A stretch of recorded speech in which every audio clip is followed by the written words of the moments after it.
Pada materi sebelumnya sudah saya sampaikan tentang balik nama, apa yang dimaksud dengan balik nama, kemudian bagaimana prosesnya, akta jual belinya, dan juga pembiayaannya untuk proses-proses tersebut. Saya akan tunjukkan di sini tentang bentuk sertifikat dan juga saya akan tunjukkan mengenai bukti pembayaran pajaknya seperti apa. Yang pertama, Badan Pertanahan Nasional, kemudian yang kedua, Badan Pertanahan Nasional Republik Indonesia, kemudian juga ada yang Kementerian Agraria dan Tata Ruang. Sebetulnya ada juga yang modelnya seperti ini, tapi logonya adalah masih Departemen Dalam Negeri. Yang dimaksud yang lama adalah yang seperti ini, yang masih ada penangnya juga ya di sini, kemudian juga yang masih Depdagri. Apa yang berbeda di sini? Yang berbeda adalah ketika kita melihat dari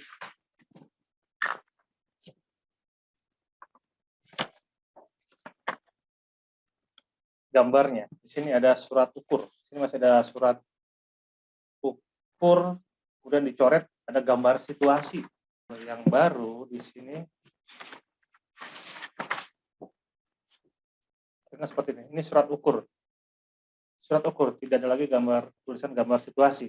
Jadi kalau untuk yang gambar situasi itu masih menggunakan PP 10 tahun 1961 dan untuk yang ini sudah menggunakan PP 24 tahun 1997.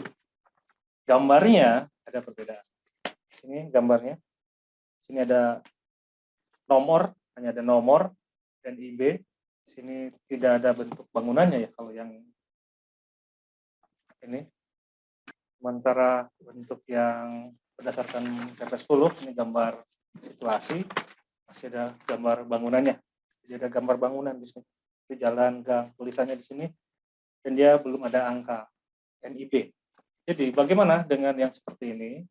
Yang seperti ini agar segera dilakukan plotting.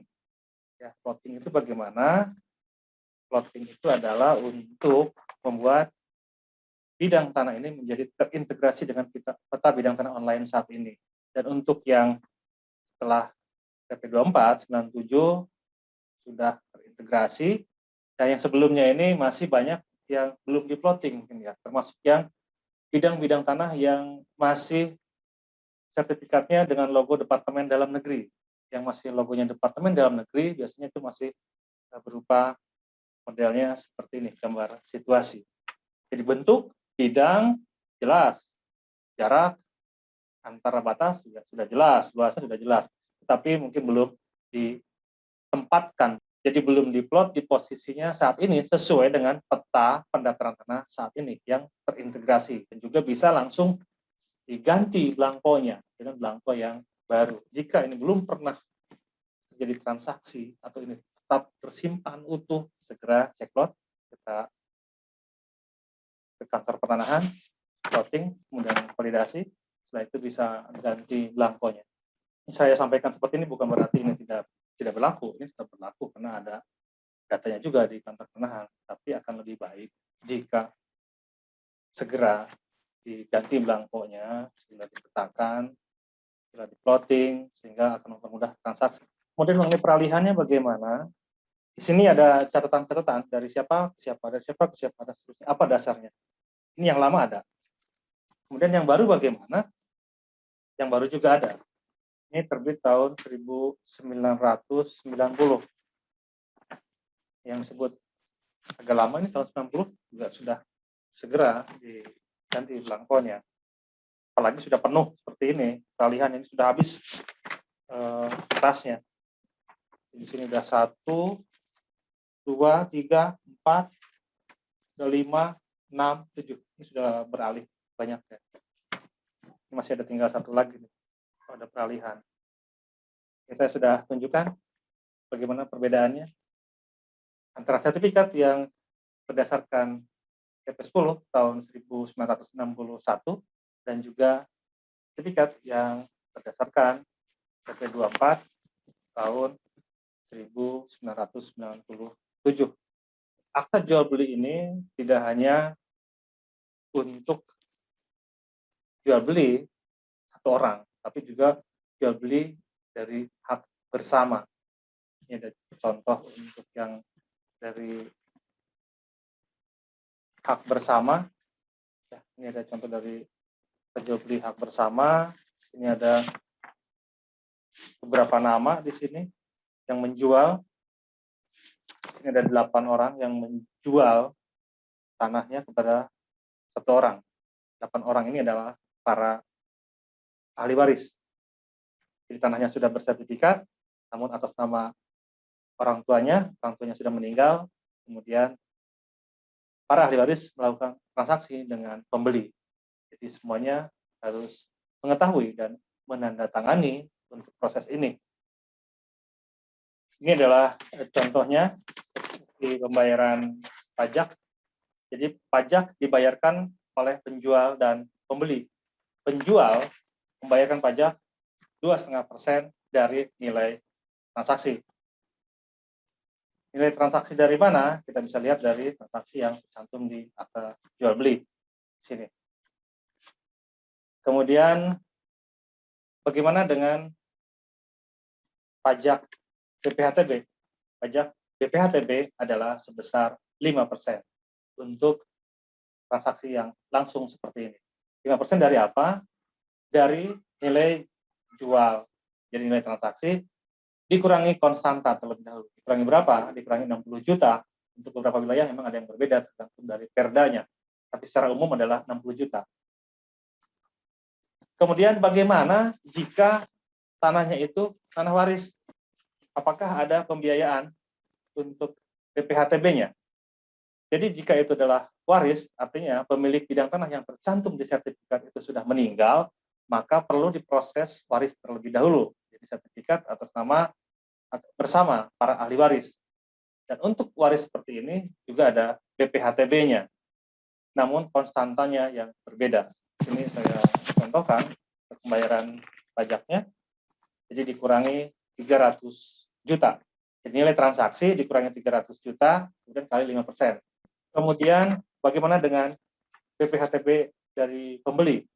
Jika transaksinya di bawah 300 juta, maka tidak ada pajak. Hitungannya kalau untuk pembeli bukan dikurangi 300 juta, tetapi dikurangi 60 juta. Kemudian selain itu ada juga pajak yang dibayar oleh para ahli waris, yaitu untuk PPh-nya. Di sini saya contohkan untuk nilai transaksi sebesar 60 juta misalnya ya. Transaksi 60 juta. Biayanya bagaimana? Untuk BPHTB peralihan waris, maka karena di bawah 300 juta, maka tidak terkena pajak BPHTB-nya. Kemudian proses selanjutnya, pajaknya adalah pajak PPh. PPh dari apa? PPh dari transaksi itu, misalkan 60 juta. PPh yang dibayarkan oleh para ahli waris adalah, PPh yang dibayar adalah 2,5% kali 60 juta. 2,5% dari 60 juta adalah sebesar 1,5 juta. Ini yang harus dibayar oleh ahli waris. Kemudian bagaimana dengan pembeli? Pembeli harus membayar dari nilai jual objek pajak tersebut. Kalau harganya 60 juta, maka 60 juta dikurangi konstanta 60 juta, maka tidak ada yang perlu dibayarkan. Ini baru bayar pajaknya. Bagaimana dengan pembayaran akta jual belinya? Akta jual beli dibuat di hadapan PPAT, maka PPAT juga berhak untuk mendapatkan pembayaran. Yang diatur di sini adalah maksimalnya. Maksimalnya adalah 1% dari nilai transaksi. Ketika itu sudah ada semua, proses di kantor penahan. Di kantor petenahan ada pembiayaan untuk pelayanan balik nama. Dan itu juga ada ketentuan, ada aturannya yang mengatur untuk biayanya. Jadi dengan mengetahui semua ini, maka kita juga bisa membedakan mahalnya di mana, murahnya di mana, kenapa mahal, kenapa murah ketika mengurus sertifikat. ada beban biaya-biaya tambahan, ada beban-beban kewajiban seperti pajak itu wajib harus dibayar. Kemudian juga bagaimana dengan SPPT, PBB-nya sudah lunas atau belum, sudah dibayar atau belum? Karena sering terjadi pajaknya belum dibayar, sudah dijual, ternyata penjual menunggak pajak selama 5 tahun. Itu kan harus dibayar juga. Ini harus diperhatikan. Maka ketika membeli atau transaksi harus memperhatikan hal-hal seperti ini, termasuk ketika juga akan proses untuk balik namanya. Kemudian bagaimana dengan cekpotnya? Bagaimana pengecekan sertifikat? Karena sebelum dilakukan transaksi harus dicek dulu sertifikatnya. Mengenai pembiayaan sertifikat, ceklot itu ada di ketentuannya berapa biayanya. Jadi biaya-biaya ini harus kita perhitungkan, kita lihat mahalnya di mana. Kalau dihitung sebetulnya sudah jelas semua ketentuannya. Yang menjadi bermasalah adalah ketika sering dikuasakan, tetapi yang dikuasakannya tidak jelas untuk pembiayaannya dan juga terlalu banyak hitungannya. Termasuk juga lama. Kenapa lama? Lamanya di mana? Semua proses sudah jelas. Di loket, kalau di kantor tanahan, di PPAT juga ada ketentuannya. Biasanya yang lama adalah karena administrasinya yang tidak lengkap. Bisa juga karena pembayaran pajaknya, karena mungkin proses untuk penandatanganannya, karena itu adalah ahli waris. Bisa juga karena permasalahan dengan nama, karena bisa jadi nama yang tercantum di sertifikat dengan nama di KTP itu berbeda huruf. Itu juga perlu diselesaikan dulu. Namanya sama enggak? Kalau berbeda gimana? Itu WNI apa WNA? Itu badan hukum atau perseorangan? Itu ada hal tertentu yang perlu kita bahas lebih lanjut dan kita perlu ketahui lebih banyak lagi. Tentu saat ini yang bisa saya sampaikan. Semoga hal-hal ini dapat bermanfaat dan mohon masukannya jika ada yang keliru, karena saya juga berusaha mencoba menyampaikan. Mudah-mudahan ini bermanfaat. Kasih salam sehat, tetap semangat. Assalamualaikum warahmatullahi wabarakatuh.